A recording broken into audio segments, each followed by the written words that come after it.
Entonces, habíamos quedado en que decía: además, hermanos míos, considerad este punto, cuando estáis viendo que después de tantos signos y prodigios sucedidos en medio de Israel, y que sin embargo han sido de este modo abandonados, andemos alerta, no sea que, como está escrito, nos encontremos muchos llamados y pocos elegidos.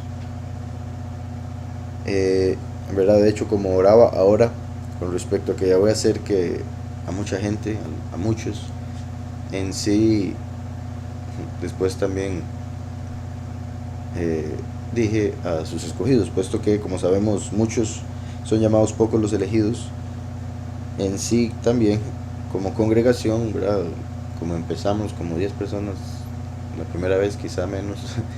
eh, Imagínense lo que sería llegar a ser 144.000 personas, eso es muchos. Claro, 144.000 comparado con millones a través del mundo que creen en Mashiach ya es otra cosa. Entonces, eh, en el aspecto general de todos los que dicen creer en el Mesías, son pocos los que van a creer en la doctrina verdadera, y por eso lo que veíamos ahí. Continúo con el verso 1 del capítulo 5. Dice: porque el soberano soportó entregar su carne a la destrucción, a fin de que fuéramos nosotros purificados por la remisión de nuestros pecados, lo que se nos concede por la aspersión de su sangre. ¿Verdad? Como cuando se hacía lo de la aspersión de la sangre del sacrificio para purificación del pueblo, en este caso refiriéndose a la aspersión de la sangre del cordero, Yahushua. Porque el soberano soportó entregar su carne a la destrucción, a fin de que fuéramos nosotros purificados por la remisión de nuestros pecados, o para la remisión de nuestros pecados, lo que se nos concede por la aspersión de su sangre. En el otro dice: porque para este fin el soberano aguantó entregar su carne a la desfiguración violenta,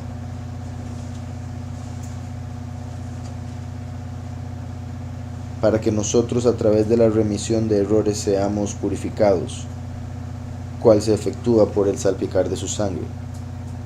Porque está escrito acerca de él, en parte refiriéndose a Israel y en parte a nosotros: él fue herido por nuestras transgresiones y golpeado por nuestras iniquidades, con sus heridas somos curados. Él fue traído como un cordero al matadero, y como una oveja que se enmudece ante sus esquiladores, ¿verdad? Sus trasquiladores, como aparece en Isaías 53.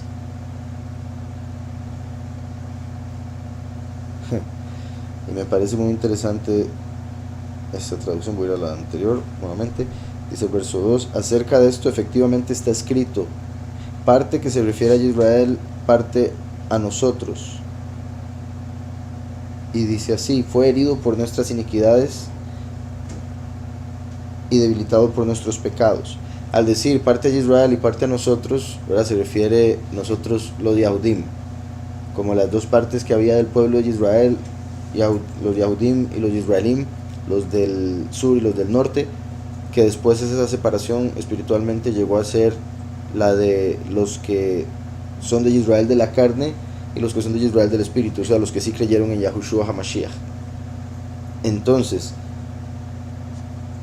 quería ver también, segundo nuevamente, decía aquí: porque está escrito acerca de él, y esto me parece sí más adecuado esta parte, o sea, esta traducción: porque está escrito acerca de él, como sabemos, eso es lo que profetiza Isaías 53, pero después dice en parte refiriéndose a Israel y en parte a nosotros, refiriéndose al hecho de que a través de su sufrimiento nos salvaría a nosotros, a través de su dolor en el madero nos daría la remisión de los pecados.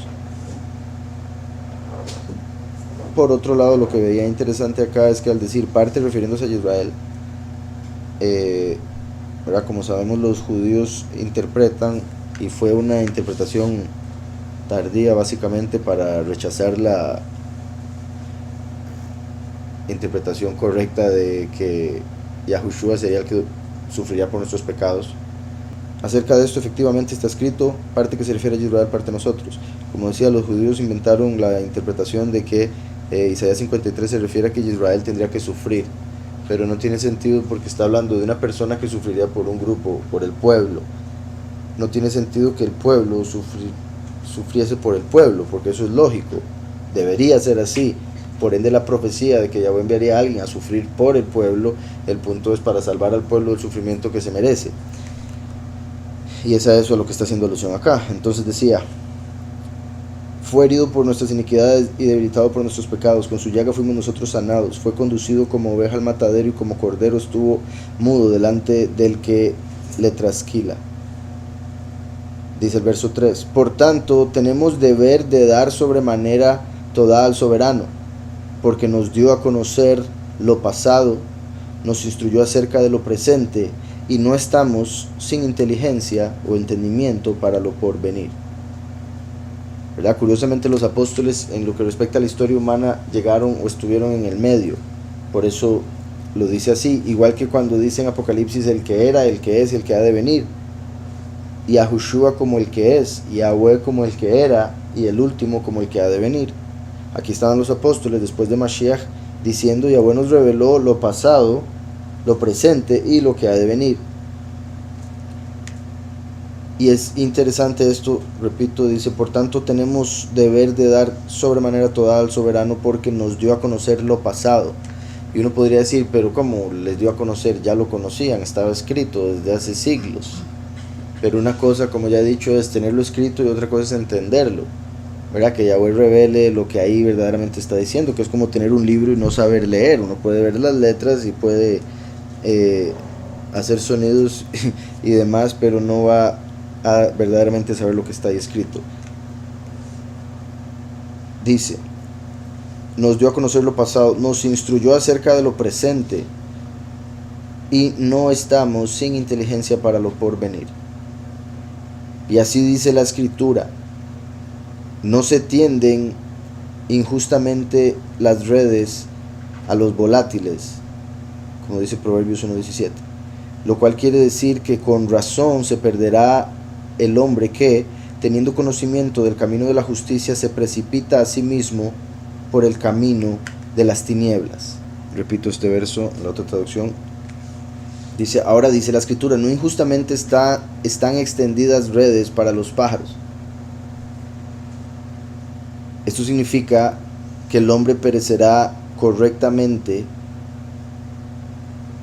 quien, habiendo tenido conocimiento del camino de la justicia, se corre al camino de la oscuridad.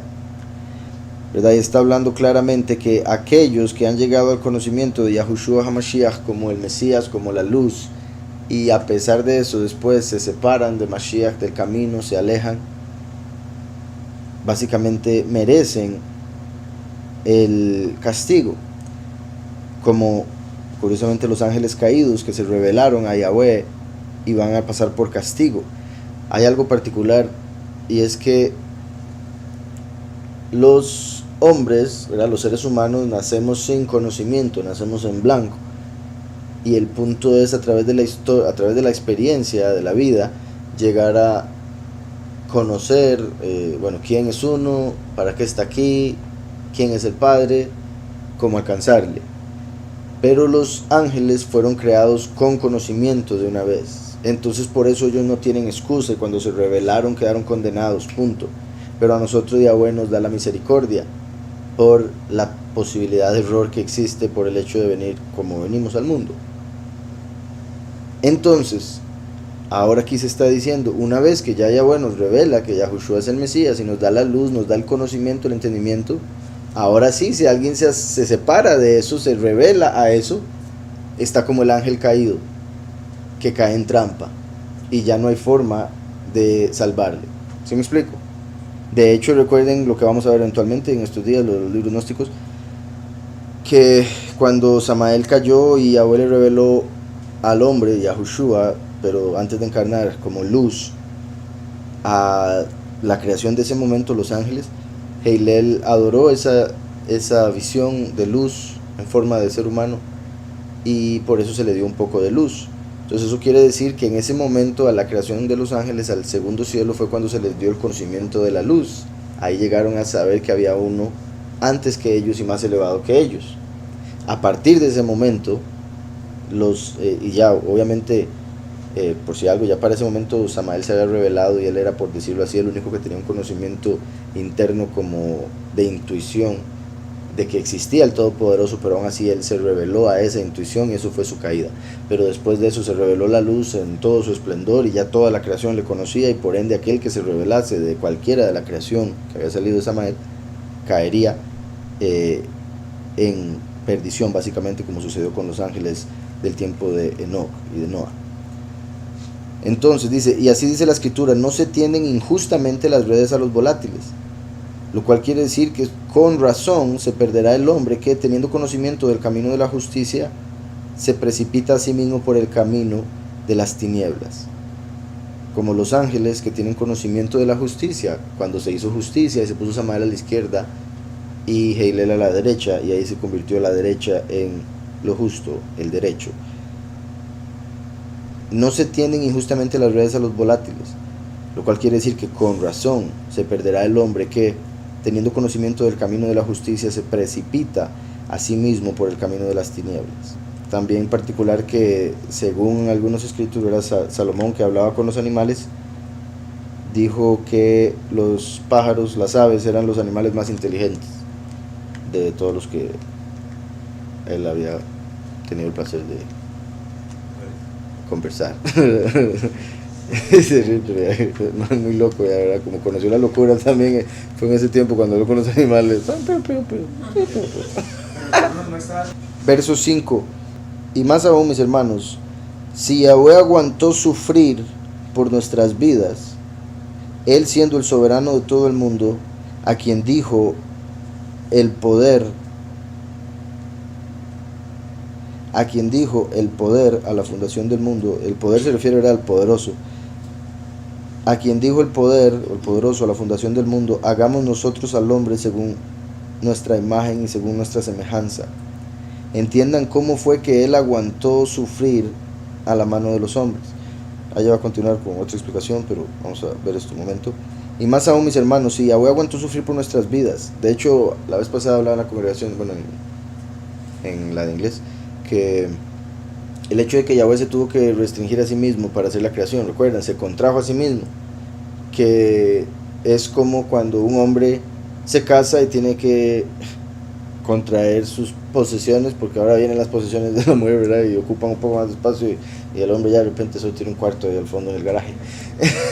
Entonces el hombre, obviamente la mujer también tiene que aguantarse un montón de cosas del hombre. Este hombre lo amo, pero hace tales cosas, entonces tengo que aguantar, o tengo que amarlo a pesar de. Entonces una forma de restringirse a uno mismo, porque uno solo puede hacer lo que le da la gana, ¿verdad?, en teoría. Pero cuando está con otra persona, ahora tiene que pensar en la otra persona, qué es lo que a la otra persona le gusta, qué es lo que le ofende, qué es lo que no le gusta, como para no decir, ok, cuando estoy solo hago, digamos, voy a hacer algo, pero a esa persona le molesta, voy a esperarme hasta que la persona no esté, por ejemplo. Entonces uno se restringe, uno dice, no lo voy a hacer. ¿Por qué? Por amor. Entonces Yahweh, por amor, hizo todo. Él es amor. Entonces, para hacer la creación se tuvo que contraer y hacer un espacio para que hiciera la materia. Por amor nos dio el libre albedrío. Entonces eso significaba que tenía que haber una realidad donde hubiese oscuridad, que es una ilusión que se da para poder llegar a conocer eventualmente la luz, o sea, tener ese proceso de llegar a conocer la luz. Entonces, desde ahí se puede decir que él empezó a sufrir, obviamente, poco a poco, hasta el momento en que bajó en carne y sufrió en carne. Y por eso el amor es sufrido. Por amor uno aguanta cosas y continúa y debe perdonar, y etc. Entonces, y más aún, mis hermanos, si Yahweh aguantó sufrir por nuestras vidas, él siendo soberano de todo el mundo, a quien dijo el poderoso en la fundación del mundo: hagamos nosotros al hombre según nuestra imagen y según nuestra semejanza, ¿verdad? Ahí Bernabé está dejando claro, Barnabí, que, como dice Juan en el primer capítulo, en el principio de la palabra, y la palabra era Elohim, y la palabra estaba con Elohim, y la palabra era Elohim. Entonces Yahweh hizo todo a través de la palabra, por eso dice Elohim en Génesis. Elohim es plural, que significa poderosos. Entonces por eso el poder le dijo a su hijo el otro poder, y por eso son poderosos. Hagamos al hombre a nuestra imagen y semejanza, y por eso nuestra, porque Yahweh hizo su imagen, que es el hijo, Entonces tienen la misma imagen porque el Hijo es la imagen del Padre. Entonces le dice, hagamos al hombre a nuestra imagen y nuestra semejanza. Entonces él, siendo el soberano de todo el mundo, a quien dijo el poder en la fundación del mundo, hagamos nosotros al hombre según nuestra imagen y según nuestra semejanza. Entonces, decía por acá, consideremos este punto, hermanos míos. Si es cierto que el soberano se dignó padecer por nuestra alma, siendo como es soberano de todo el universo, a quien dijo Yahweh desde la constitución del mundo, hagamos al hombre a imagen y semejanza nuestra. ¿Cómo, digo, se dignó padecer bajo la mano de los hombres? Aprendedlo. Los profetas, teniendo como tenían de él la estima, con miras a él profetizaron. Ahora bien, él, para destruir la muerte y mostrar la resurrección, oye, esta parte aquí, toda vez que tenía que manifestarse en carne, está un poco extraña, entonces permítanme ver la otra para poder llegar a conclusión. Decía aquí, hagamos nosotros al hombre según nuestra imagen y según nuestra semejanza. Entiendan cómo fue que él aguantó sufrir a mano de los hombres. Los predicadores, habiendo obtenido favor de él, predicaron acerca de él, y él, ya que le fue necesario para que él aparezca en carne, para abolir a la muerte y revelar la resurrección de los muertos, aguantó, ¿verdad?, el sufrimiento. Ahí el punto, ¿verdad?, en realidad es más simple de lo que parece con el enredo que hacen los traductores. Los profetas pudieron prever lo que sucedería con Mashiach a Mashiach, y por eso no lo revelaron en los escritos. El hecho de que le sería a él necesario venir en la carne, aparecer, ser un ser humano, para poder abolir la muerte. Porque si la muerte es de la carne o de esta realidad, él necesitaba entrar en la misma realidad para destruir eso. En este caso era la muerte, obviamente. Dice, para que él cumpliese la promesa hecha a los padres. Vean qué importante, para que él cumpliese la promesa hecha a los padres, como por ejemplo Abraham, Isaac y Jacob, que en la Torá Yahweh les promete darles la tierra prometida, entre otras cosas. Pero en este caso me enfoco en la tierra prometida porque Abraham, Isaac y Jacob murieron mucho antes de recibir la tierra prometida. Entonces eso quiere decir que la promesa que Yahweh le hizo a Abraham, Isaac y Jacob no la puede hacer cumplir a menos de que los resucite. Por eso es que la resurrección está en el antiguo pacto, en la Torá, a pesar de que los saduceos no la creían. Entonces, como Yahweh no miente, y de hecho es parte interesante de lo que estaba viendo en este libro, bendito Yahweh, finalmente se puso interesante, que tiene que ver con el pensamiento hebreo comparado con el griego. Y verdad, la cultura en la que nacimos viene del pensamiento griego. Básicamente por eso lo compré, porque quería ver las diferencias que puede haber entre lo que se nos enseñó a nosotros o como nosotros fuimos criados a pensar, a diferencia de cómo deberíamos, siendo hebreos. Y muy particular, bueno, se puso interesante cuando empezó a hablar de las diferentes filosofías que habían entre los griegos acerca de la existencia y la no existencia, y hablaba de cómo Platón es el más parecido al pensamiento hebreo, es casi que idéntico, dice. O sea que es curioso ver cómo él, siendo un filósofo por acá, llegó a tener pensamientos y conclusiones idénticas a las de la escritura. Quizás esa sea la razón por la que hay varios escritos de Platón que están entre los libros gnósticos. Y no sé si vayamos a leer eso, la verdad, cuando leamos ya todos los gnósticos de que deberían estar en la escritura, tal vez si le añaden algo, pero cuando yo los leí no me pareció que le añadiesen mucho, entonces habrá que ver. Entonces, la existencia y la no existencia, y enfocándose en la palabra Hayá, el verbo Hayá de la escritura, él existió, él fue, y es de Hayá que viene el nombre Yahweh, Eye, yo seré. Hayá, él fue. Yahweh, el que causa la existencia o el que causa el ser. Entonces el nombre Yahweh viene de Hayá, y Hayá viene siendo una palabra importantísima en el hebreo porque representa la verdadera existencia, siempre en movimiento, dinámica, como un río de agua. Por eso Yahushua es el agua de vida, ¿verdad? El río, como siempre menciono, ¿verdad? Es sorprendente ver un río que no para de salir agua y continúa, y uno se va y vuelve 2 años después y siguió. Y por eso, ¿verdad? Hay un proverbio por ahí que decía que uno no puede estar en el mismo la misma corriente de agua 2 veces, ¿verdad? Porque con solo meterse una vez ya pasó, y no puede volver a estar con esa misma agua, ya pasó y quién sabe por dónde va. Y así es en sí la realidad, el tiempo, como hemos hablado, los momentos, que se puede decir que no existe el presente porque una vez que uno ya lo pensó se convirtió en pasado, etc.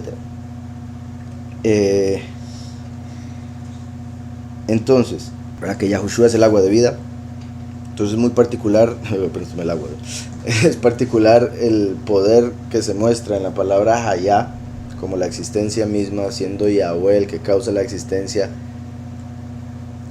y después la palabra Dabar, que es el tema en el que está entrando ahorita, que es como el poder en acción, y eso era como se entendía en el pasado, principalmente para los hebreos, pero para las demás culturas del oriente.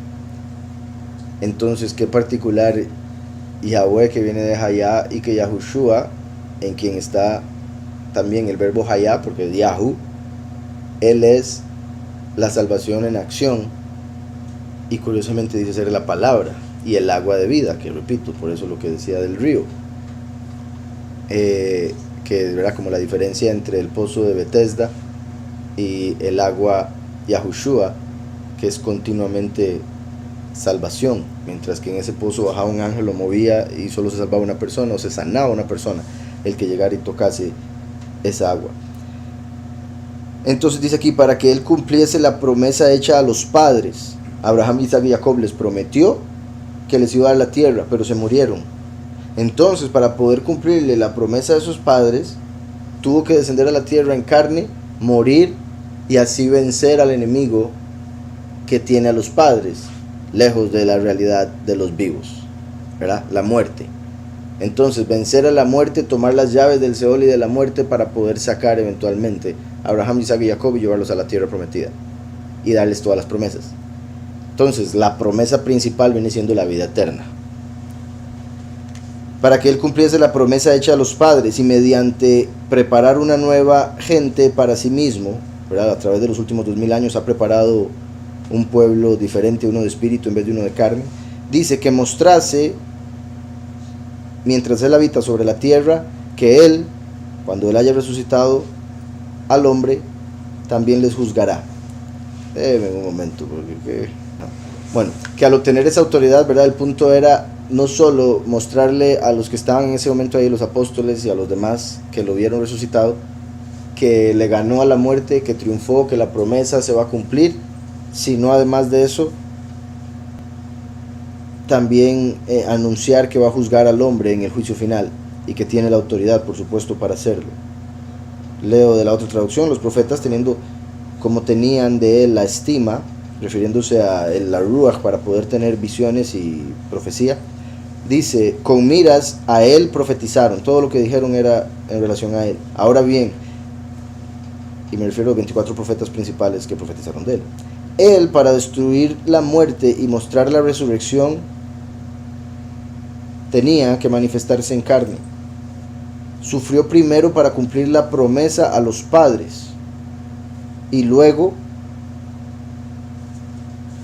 aparte se preparaba él mismo para sí un pueblo nuevo.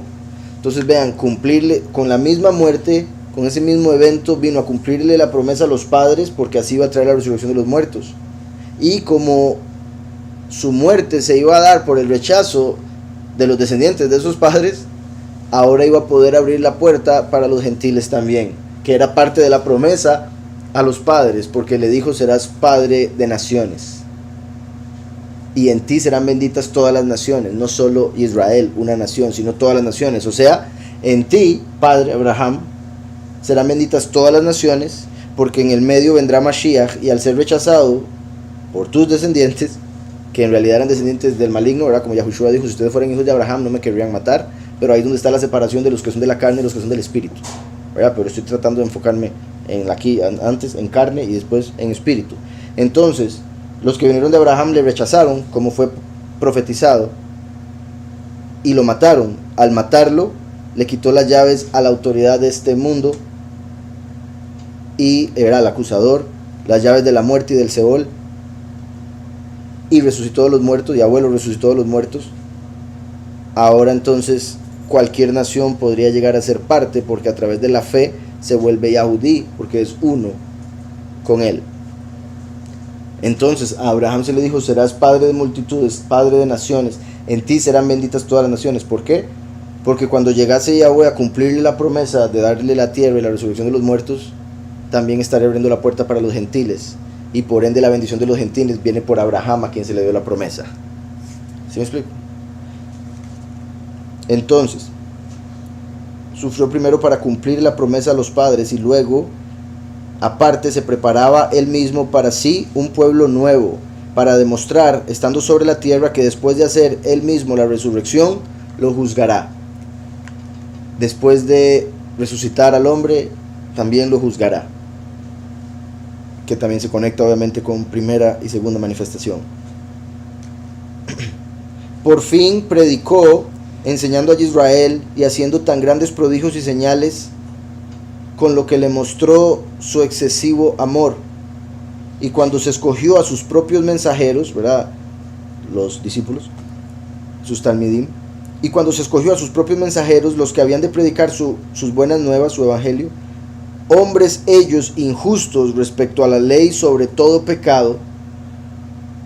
Vean, injustos respecto a la ley los acusaba. Por un lado, eso está mostrando que Yahushua no vino a escoger hombres perfectos, sino que, como Pedro, una piedra le dio forma para convertirlo en el hombre perfecto que llegó a convertirse cuando lo sacrificaron, básicamente, cuando ya estaba listo para entrar al reino, puesto que antes negó a Mashiach, antes ni quería que muriese. Obviamente uno que va a querer que muera, pero no entendía que era necesario y lo quería detener, el plan de Yahweh, y eso era plan de Satán, más bien, el querer detener a Yahushua, me refiero. Entonces, hombres ellos injustos respecto a la ley sobre todo pecado, a fin de mostrar que no vino a llamar a los justos, sino a los pecadores. Ahora, no quiere decir que vino a llamar a los pecadores para que se mantengan pecadores, es para purificarlos y perfeccionarlos a través de lo que él hizo, que es la perfección misma de la ley. También verá el hecho de que dice respecto a la ley, como dando a entender, ante los ojos de los fariseos, ante la letra, estaban mal, pero su corazón ante el Padre, no tanto, y por eso Yahushua los escogió. Y digo no tanto porque, repito, no eran perfectos, pero a la par de los fariseos eran mejores. ¿Sí me explico? Entonces no escogió a los fariseos, escogió a hombres que eran pecadores ante el mundo, pero reconocían su pecado, su error, y por eso podían ser purificados, diferente a los fariseos que dicen: ah, no, yo soy perfecto. Y cuando se escogió a sus propios mensajeros, los que habían de predicar sus buenas nuevas, hombres ellos injustos respecto a la ley sobre todo pecado, a fin de mostrar que no vino a llamar a los justos sino a los pecadores, entonces fue cuando puso de manifiesto que era hijo de Yahweh. Porque de no haber venido en carne, tampoco hubieran los hombres podido salvarse mirándole a él. Eso es importantísimo. Cuando mucha gente pregunta por qué tuvo que venir al mundo, porque ellos lo ven como magia, ¿verdad? El poderoso, como ¡ping!, tan salvos y ya. Pero él no va a romper sus propias leyes, como lo vemos a través de la escritura. Él va a hacer las cosas con orden y bien.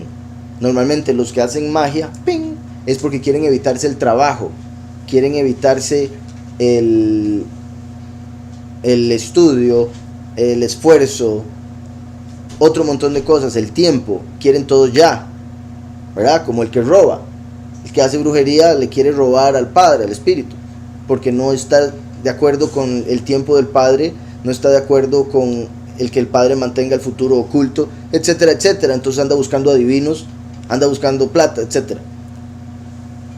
Entonces,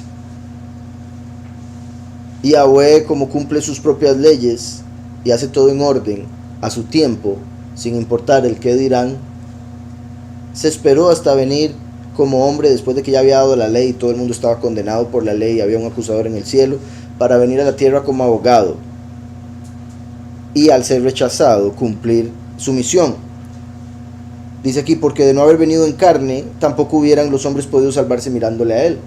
Por eso los hombres no se pueden salvar por sacrificar un animal, porque es un animal. Tal vez el animal pueda morir por otro animal, ¿verdad? Como decir, ok, este macho cabrío va a morir por este otro macho cabrío, te salvaste, macho cabrío, porque este otro murió por ti. Pero un ser humano no puede recibir perdón de pecados, su alma, de un alma de animal. Tiene que ser de un ser humano, uno por otro. Entonces por eso tenía que venir en la carne, porque nunca iba a poder ser un hombre salvo por la fe en los sacrificios de animales. Porque de no haber venido en carne tampoco hubieran los hombres podido salvarse mirándole a él, mirándole en el sentido espiritual, ¿verdad? La fe en él, porque no caminamos por vista sino por fe. Entonces la fe es la vista espiritual. Porque de no haber venido en carne tampoco hubieran los hombres podido salvarse mirándole a él. Como quiera que, mirando al sol, que al cabo está destinado a no ser, ¿verdad? El sol eventualmente va a perecer, porque Yahweh va a ser un nuevo cielo y una nueva tierra. Y en sí hemos hablado del sol va a brillar 7 veces más, pero en ese caso va a ser un sustituto, porque va a ser como, así como Micael toma el lugar de Heilel, el sol de justicia va a tomar el lugar del sol de materia, ¿verdad? El sol de esta realidad. Entonces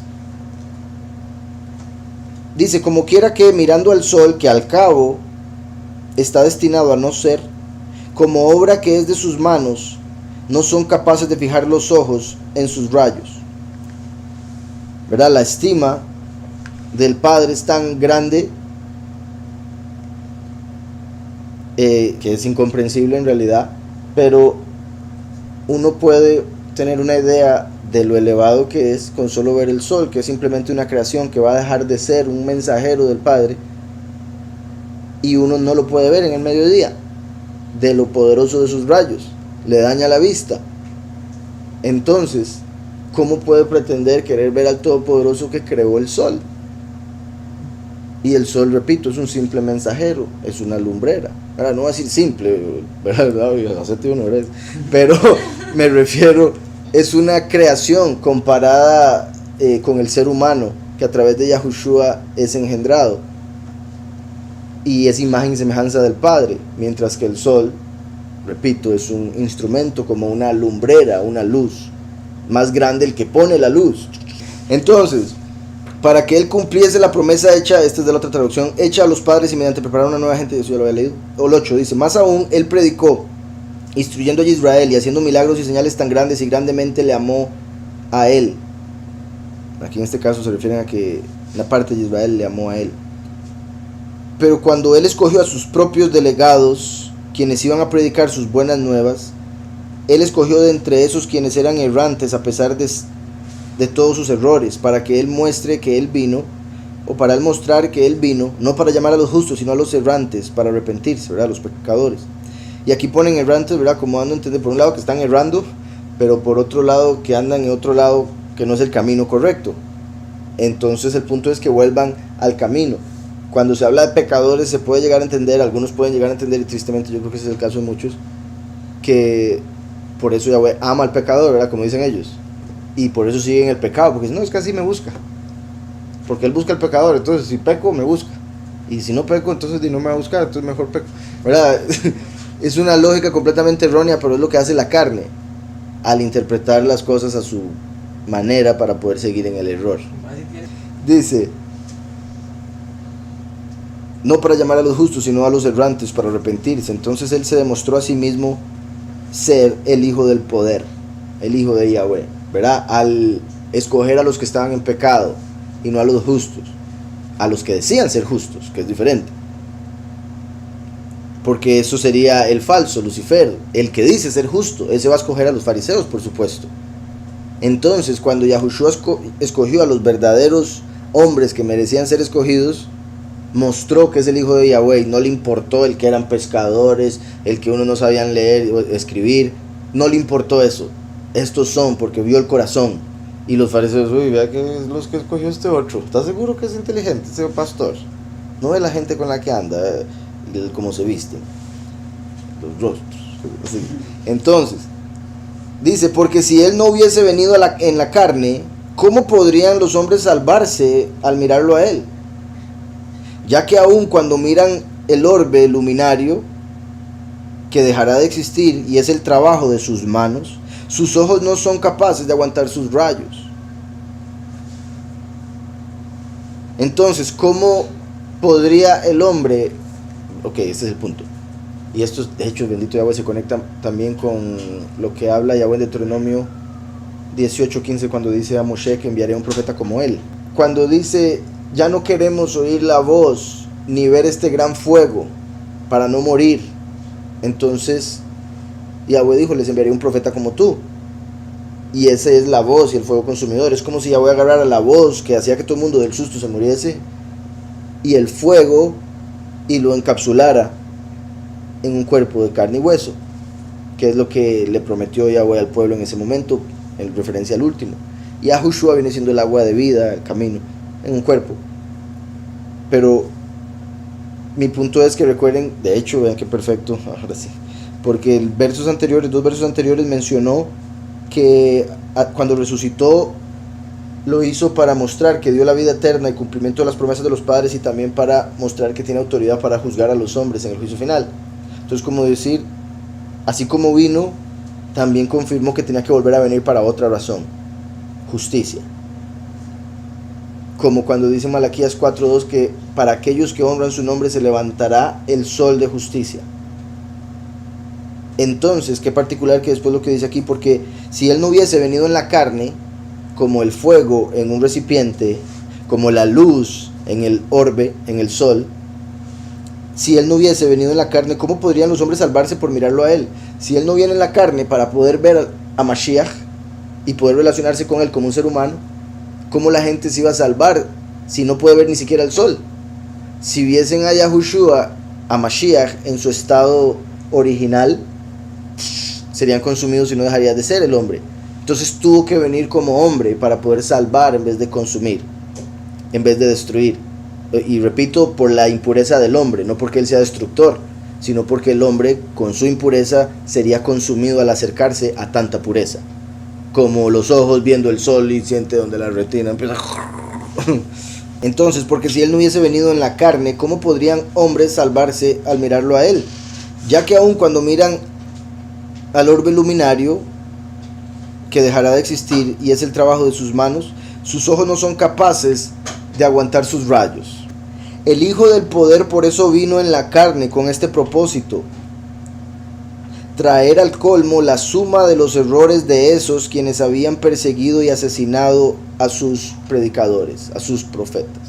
Entonces Yahushua vino no solo para salvarnos a nosotros, sino también para traer al colmo, para completar, o vino ya habiéndose completado la cantidad de pecados que le iba a permitir Yahweh a los impíos. Me refiero a los de ese momento para atrás, obviamente, a los fariseos y demás.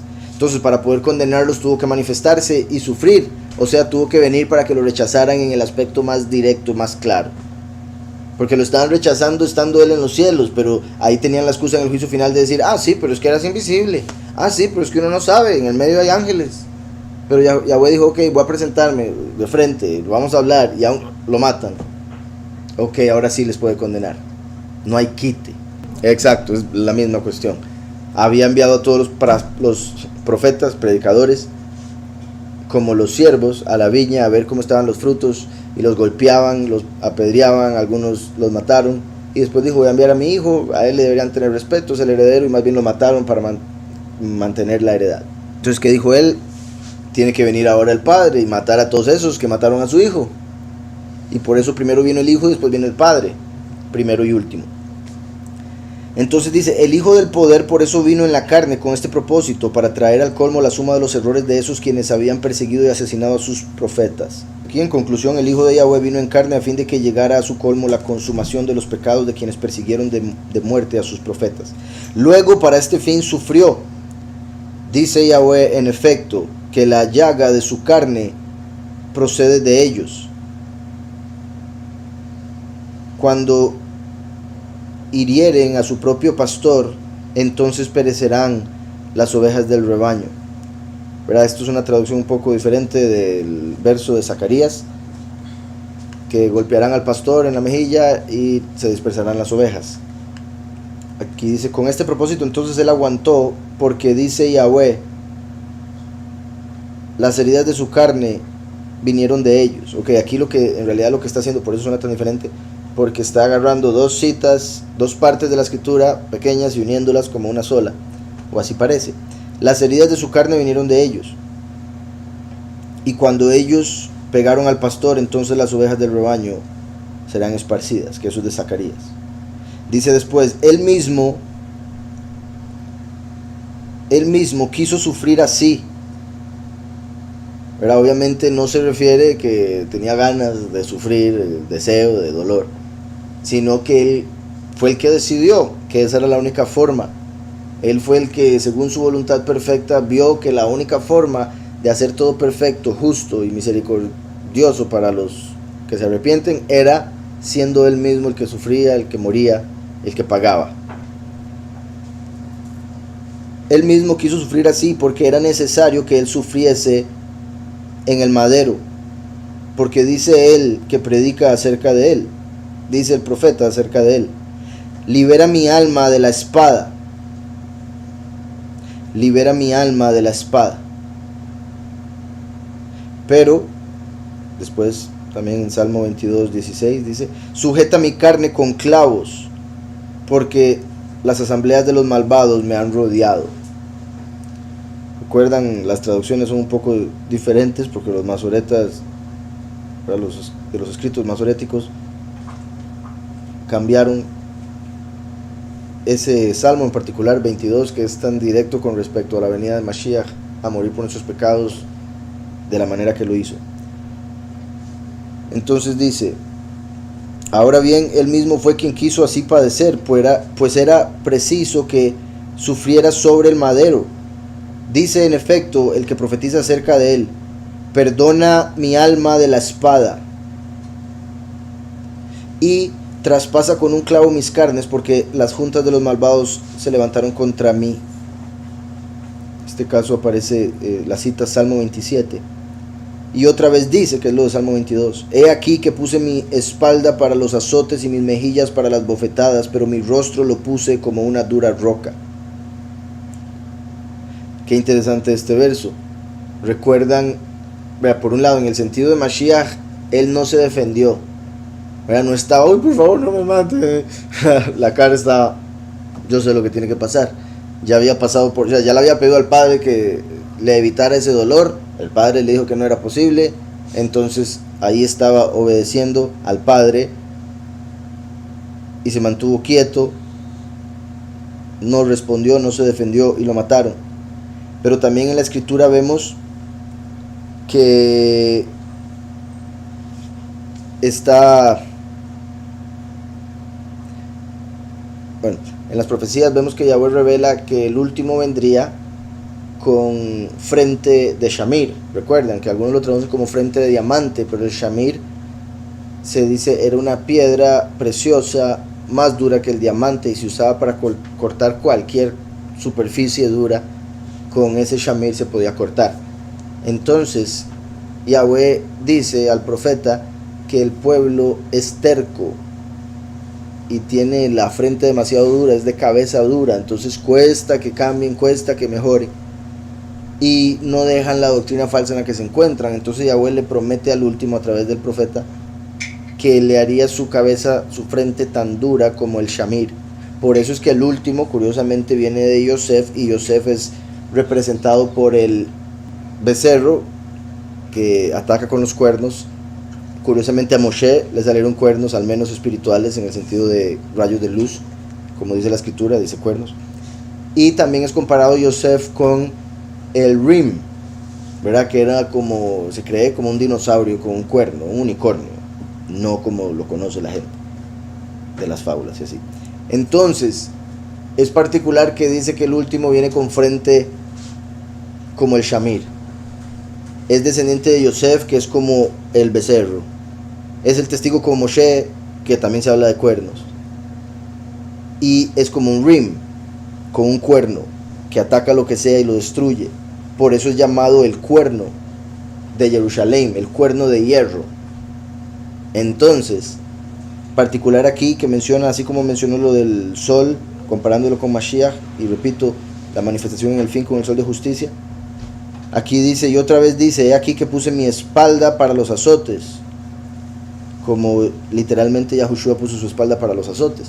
Pero recuerdan que espalda en hebreo tiene la misma raíz que ajarón, el último. Ajar es atrás, espalda, como lo que Yahweh le mostró a Moshe cuando Moshe le dijo, muéstrame tu estima, le mostró su espalda. Y eso fue después de que Moshe le había pedido que le mostrara su camino. Entonces el camino es el primero, como si fuera el frente, y el último, la estima, es la espalda. Entonces, he aquí que puse mi espalda para los azotes y mis mejillas para las bofetadas, pero mi rostro lo puse como una dura roca. Repito, en el sentido de Yahushua, que no se inmutó cuando lo acusaron y lo golpearon y mataron.